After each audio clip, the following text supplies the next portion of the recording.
Joining me now is Mike Arsenault, our resident tennis expert. He does weather, he does all kinds of things. But you know this story, this Bianca story so well, because 2 years ago, you came to us in the newsroom and said, we need to do an interview on this girl. This girl's going to be big. Tell us about that. You weren't really surprised when she won on Saturday. Well, I wasn't surprised in terms of 2019, Bianca, but if you asked me back in 2017, would I expect her to win the U.S. Open, I'd say no way, because even herself, I asked her, what is her career goal? She said, well, if I work hard, if I work on a few things, maybe one day I can get it into the top 100.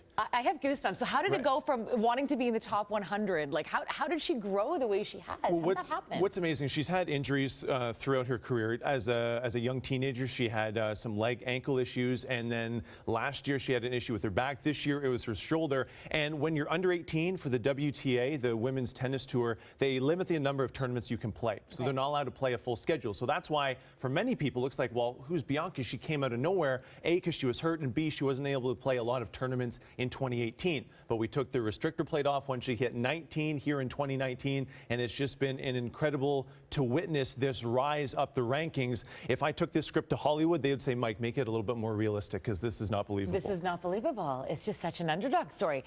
You've developed a relationship with the family as well. Tell us what happened on Saturday. You reached out to them. I did. So every time kind of Bianca's had a big match or she's won a big tournament, I would text her dad, because I got his number the second time I interviewed Bianca. And it's just amazing to see what has happened to this family, because they're just so kind and sweet, and the sacrifices they've made. So actually in January 2018, Bianca and I were able to get on court. I was able to hit with her a little bit. She said I had some nice shots, which she didn't have to do, so I appreciated that. Her parents were on the side clapping for my good shots, her mother's clap. That's her mother's clap. And they wanted to know the questions beforehand so they could kind of help work on her media presence. So it's just amazing to think this was just 18 months ago. So after that piece, I got her dad's number because he wanted to see it and share with all their family and stuff. So I reach out periodically, and I send him a note of congratulations before the match on Saturday. And I just got a message back from him, I think Saturday night, after all the kind of hoopla died down. All it said was, she did it, Mike.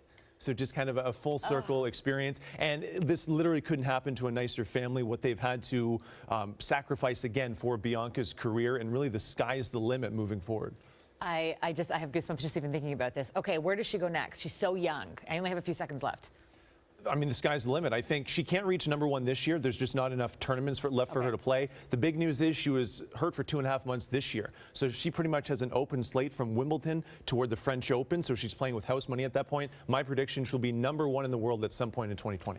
Mike Arsenault, one of the first people to interview Bianca Andreescu. She's come such a long way. Thanks so much. Thank you.